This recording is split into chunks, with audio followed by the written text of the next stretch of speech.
বৃন্দাবনের ভোর। যমুনার জলে সোনালি সূর্যের আলো ঝিলমিল করছে। কদম গাছের নিচে দাঁড়িয়ে আছেন শ্রীকৃষ্ণ, হাতে বাঁশি, চোখে মিষ্টি দুষ্টু হাসি।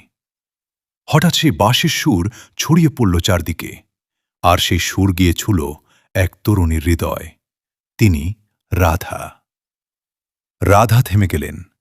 মনে হল এই সুর যেন শুধু তাকেই ডাকছে।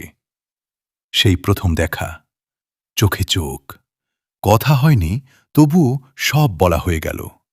দিন কেটে যেতে লাগল। বৃন্দাবনের প্রতিটি পথ, প্রতিটি হাওয়ায় ছিল তাদের হাসি। রাসলীলার রাতে চাঁদের আলোয় কৃষ্ণ শুধু রাধার দিকেই তাকিয়ে থাকতেন। রাধার কাছে কৃষ্ণ শুধু ঈশ্বর নন, তিনি ছিলেন হৃদয়ের স্পন্দন। কিন্তু একদিন খবর এলো কৃষ্ণকে যেতে হবে মথুরায়। কর্তব্যের ডাকে সাড়া দিতেই হবে। যমুনার তীরে নীরব বিদায়। রাধা কিছু বললেন না, কারণ তিনি জানতেন ভালোবাসা মানে আটকে রাখা নয়। কৃষ্ণ বললেন, রাধে, আমি ফিরব। কিন্তু সেই ফেরা আর হল না। কৃষ্ণ হলেন রাজা, দায়িত্বে ভরা নতুন জীবন শুরু হল। আর রাধা, তিনি রইলেন বৃন্দাবনে, সেই কদম গাছের নিচে মনে মনে শুনতেন বাঁশির সুর।